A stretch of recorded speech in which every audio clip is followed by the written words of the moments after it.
Today, we're making a disgusting rat. Why? Because they voted for it on Patreon. Because they're sick individuals.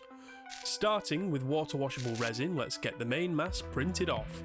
Or not, the 3D printer exploded. Resin everywhere. I blame the rat. Luckily, this video is sponsored by...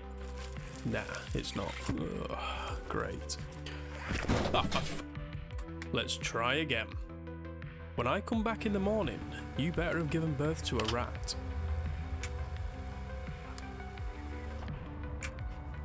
Nine hours? Holy moly. Bath time, buddy. Right, hold still. Dear God. Hold still. Just.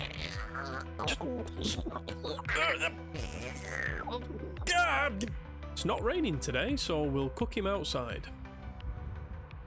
With the launch of Skaventide, we've seen many older models receive updated sculpts, but there's a spawn of Skaven that's always left behind, ignored, forgotten.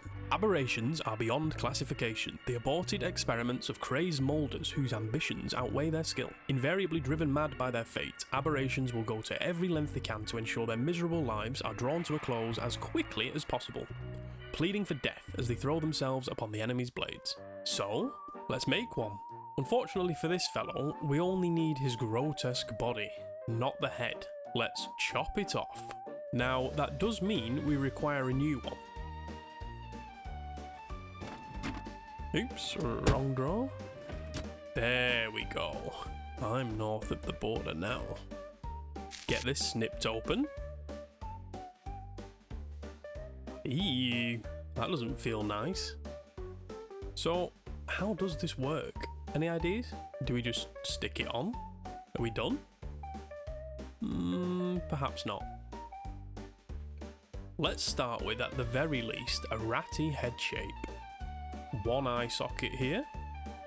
Now, fair warning, this isn't going to be a pleasant looking creature. And another larger eye socket.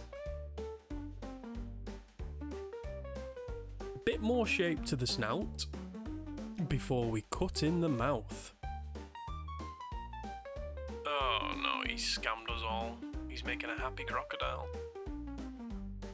Scrape out the innards and then smooth it out with the ball on a stick. Now, we need a nose. Fairly straightforward, just some mild shaping and then a couple of nostrils. Tongue next. Stick that in there. Oh, okay. He's made goofy. It'll be a miracle if this turns out alright. Teeth time. I made all these teeth earlier, so they're fully dried and ready to go. We're going to go a little bit overboard with the teeth. That one in particular. Add a few more. This rat's looking severely malnourished, which isn't uncommon with Skaven, but it's not what we're looking for, so we'll bulk it up. With the majority of the head on its way to drying, we'll take some extra bits of clay and start to mould the facial features. Get those ratty cheekbones in place. Never in my life did I think I'd spend this long stroking a rat's head. An ear or two.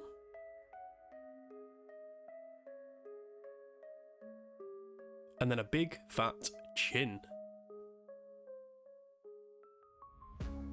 Now we're getting somewhere. On to what remains of the body. We've got this terrain piece, or deformed ribcage. It's going to take a bit of work to get it to fit, so we'll have to shave a little bit off the edges. And then grab some more clay, squish it in, and then squish it on. Ew, looks revolting, but that's why we're here. Then smooth it all out for roughly 5 to 6 hours. The beauty of working with clay is that you can add or take away as much or as little as you need. Now that he's suitably smoothed, we'll dig out the excess from the wrinkles. Everybody's dream job. It wouldn't be a revolting rat without boils. Gross. Thankfully, we've got plenty of these to add. Whether we needed this many or not, it's too late. Onwards to the limbs. One leg in here. An arm over here. Done, done. 2 spots left. Now for this leg, I've got a spare giant's foot. We're already committed to the idea, so there's no point trying to stop me. More clay. Moulded into a suitable ankle. Bit more definition. And then let's see how it fits. That's not too bad, actually. It is missing something, though. A fat fold. Let's see if we can get this to work. 3 hours later. Now that is what dreams are made of. As for the other arm, what have you done? Say hello. Dear God, don't make it wave. We're not finished there though. We need to plug this hole. And what better way than with a misshapen appendage? Again, far too much of my life has been spent stroking this. Looking quite grotesque, but we've still not attached the head. It's time. I want it leaning to one side on a bent neck. So, tinfoil time. We'll use this to get the rough shape and also to support the clay while it dries. Some more squishing and moulding. And then, let's see how it fits. Make space for the head. Now the painful process of blending the two together. Add some wrinkles. The Skaven would be proud.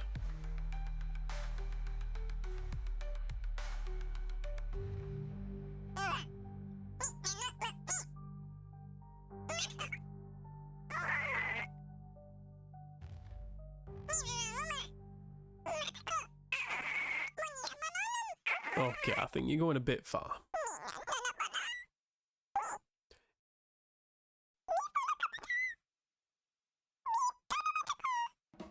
If you do want to support me, I do indeed have a Patreon. Come and join this parade of legendary individuals.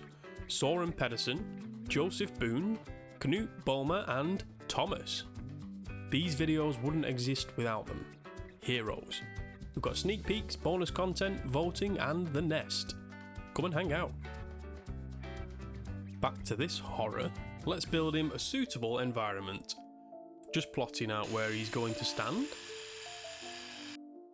Starting with a wooden base, which will then build up with polystyrene and some homemade bricks. I've marked it to cut, which we'll do with the hot wire cutter. Other than the poisonous fumes, it's easily the best tool for cutting polystyrene. That's my cheese. Hot glue time. We've got to secure all of these pieces in place. Eventually they'll hold resin, so to make our lives easier, I've designed this to have a barrier all the way around. Add the back wall, in which we'll put a door, and then the end wall, where we'll have the gated sewer tunnel. Roughly that size. Luckily I've got a Games Workshop relic that I can chop up. I will miss this tub, but needs must. Fits perfectly. For demonstration purposes, I'll show you what we're aiming for with this piece of paper. Something like that? Before that though, we need to lay down some brickwork across these walkways, the walls and the tunnel. As I was browsing the warehouse of hoarded garbage, I came across this, and hold on. This material is underlay for your floor. It's easy to cut. It's got an interesting texture similar to stone, and it's thin, so it saves at least one cut. To make the bricks, we take a strip and then chop, chop, chop. Easy peasy. The same again. Over and over and over. Until we have very many bricks. Too many, in fact. Far too many. And then we take some PVA glue. 6 years out of date. But glue can't go off. I'm not falling for that. Onwards to the tedious process of adding the bricks. One by one. The walkways weren't so bad. But the tunnel, oh my goodness, the tunnel. Absolutely diabolical. But with the magic of editing, you won't have to suffer that.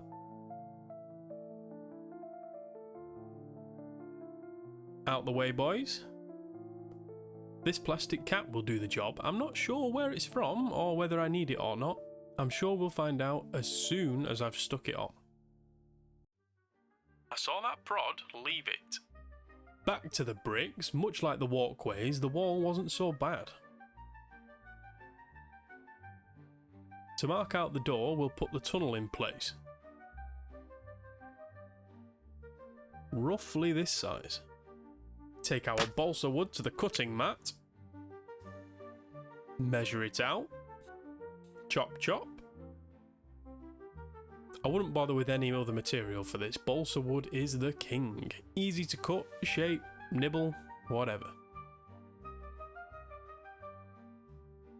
Speaking of, once they're cut to size, we'll misshape them ever so slightly. Literally just squash them a bit.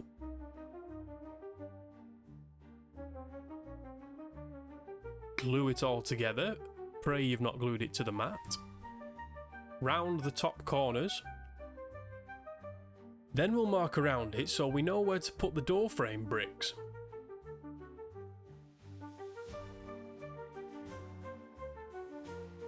A similar story for the tunnel wall. Mark around it and fill in the gaps. Now for the... I don't know what this bit is called, but we'll mark it and cut it. Let's check it fits alongside the dreaded tunnel. We'll mark out the drain and then cut that.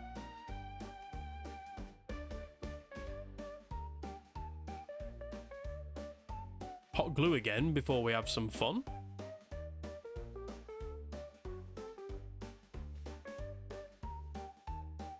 Clay paste. Just water and clay mixed together.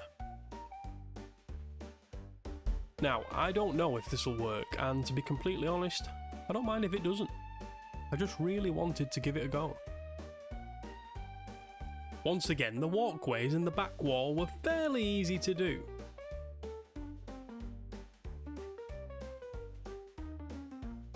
I'll admit, I got carried away, but once it was all scraped in, it looked alright.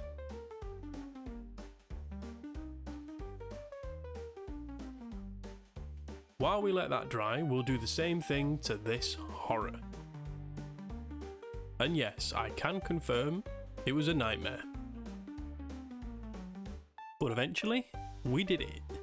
Took a while with the drying time, but we got there. I'll give all of this a coat as well. It should plug any gaps and help to hold the resin. Finally welding the tunnel in place. Again, fill in the gaps. Now we need to make the gate. I'll use some cotton buds for this. Snip the ends off. Small piece of balsa wood, in which we'll drill some holes.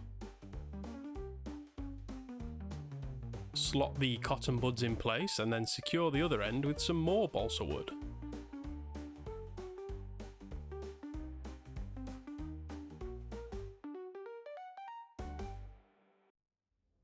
Superglue loves balsa wood.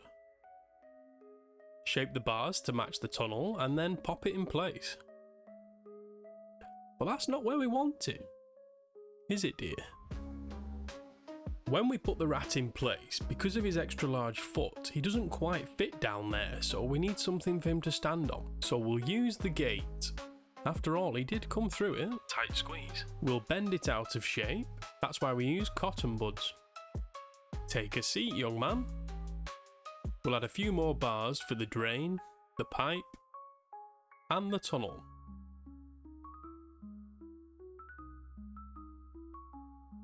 Here we're going to add a wooden walkway used to navigate around this awkward pipe. However, obviously, because there's a giant rat slithering about, it can't remain in one piece, so now it's a destroyed wooden walkway.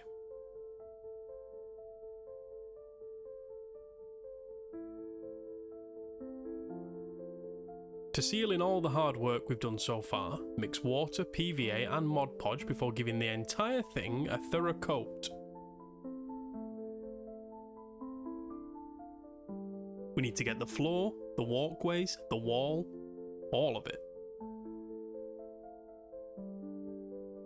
While that dries, we'll return to the rat and perform a miracle and give him the gift of sight.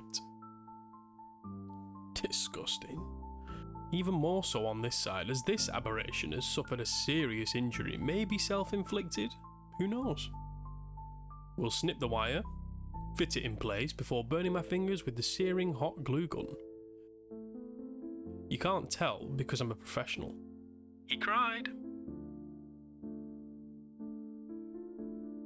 We'll have to snip these bits off as gravity doesn't agree with their trajectory. Speaking of professionalism, during the base coating process I forgot that some aerosols eat polystyrene. Thankfully it didn't do too much damage. Yes, he sprayed it twice thinking he'd missed it.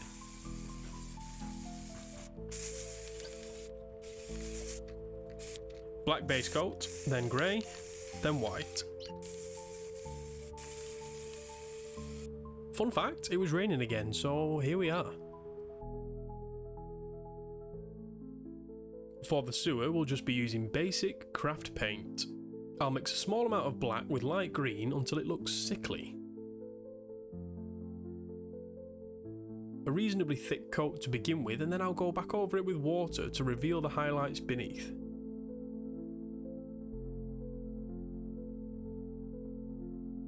Dry brush time with progressively brighter greens.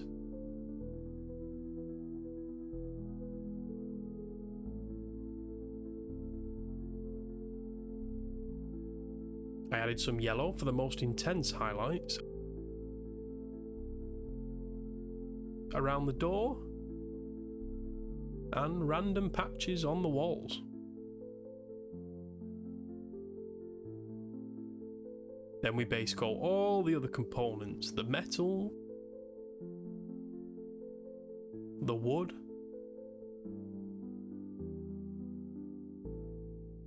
before making it all grubby with various rusts and dark brown speckles.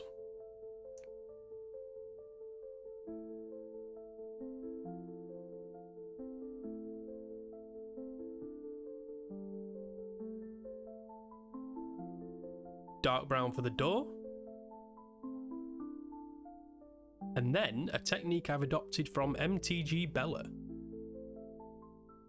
whereby you wet the surface with water and then dab on a drop of colour, leaving it to spread naturally.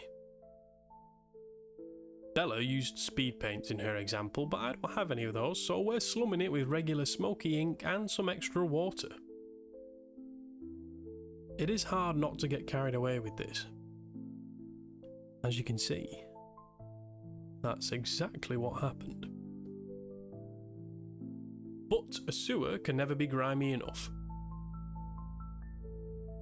So now we can blame Bella and Patreon for this disgusting mess. We'll let all of that dry and get this horror painted.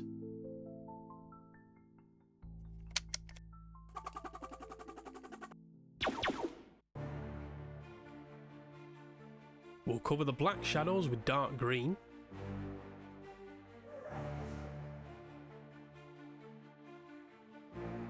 Then a skin tone from above.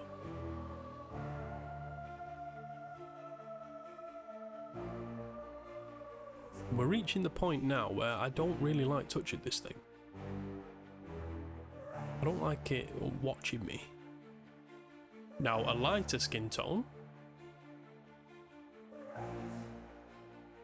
Before we start adding the plague. with purple all over the boils.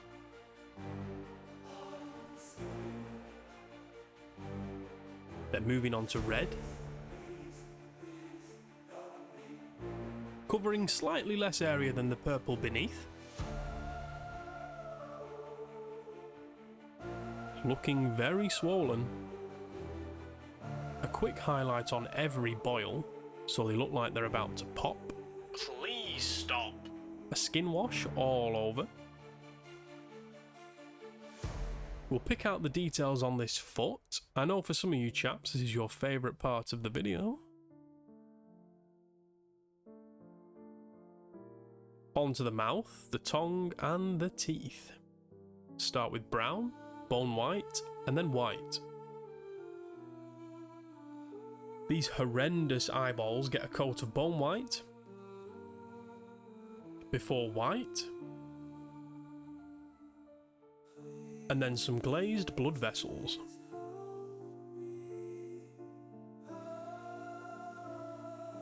Giving the pupils of a rat that has seen too much.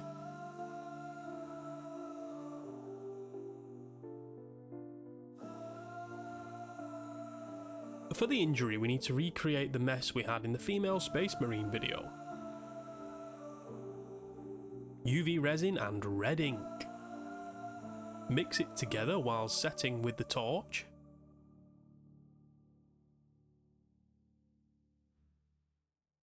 Once it reaches the gloopy stage, we apply it and then set it completely. While in this stage, it's still extremely pliable but also very tacky.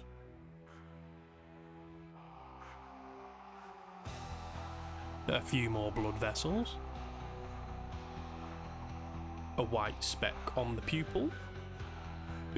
Before a layer of UV resin. Where's the torch? Uh-oh. Oh god. We've got it, we've got it. Calm down, calm down. Calm down. We're okay. Let's fix that.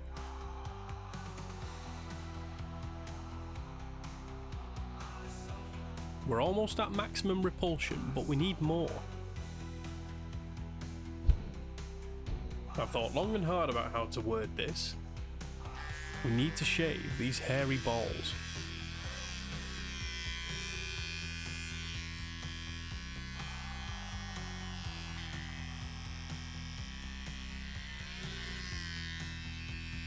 Then we take their fluff samples and mix them together. I'm using tacky glue for this.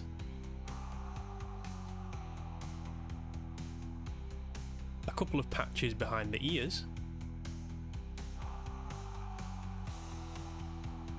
I've been trialling the horror this creature inflicts by pulling it out of my pocket on the street and seeing how people react. Now, I'm not allowed out in public.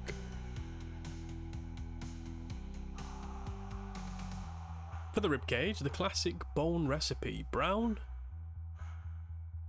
dry brush bone white, wash with Agrax, then dry brush bone white.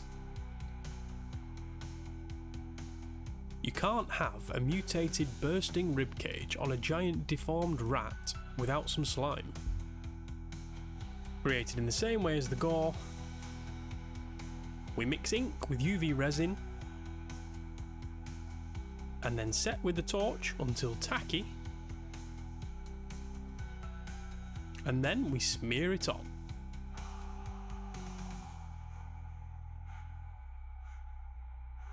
On to the finishing touches now. Get the door in place. AK's wet ground for a final bit of sewer grime. What the hell is that? Ugh! I don't know what's going on in there, but we're going to pretend we didn't see that.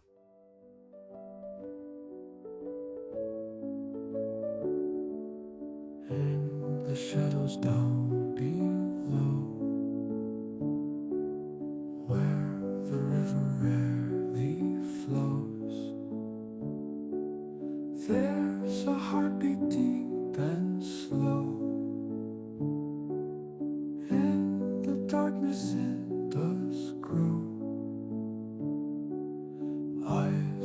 pierce the night so black, gnawing teeth that never lack, whispers spread of curse and track, from the sewer's pitch and back. Oh, the rat beneath the town, scales and claws that drag us down, fear and terror swirling round, in the depths where souls are bound. Sorry, guys. Anyway, leave a comment before you go. Like, subscribe. See you soon. Love you. Bye. Bye-bye.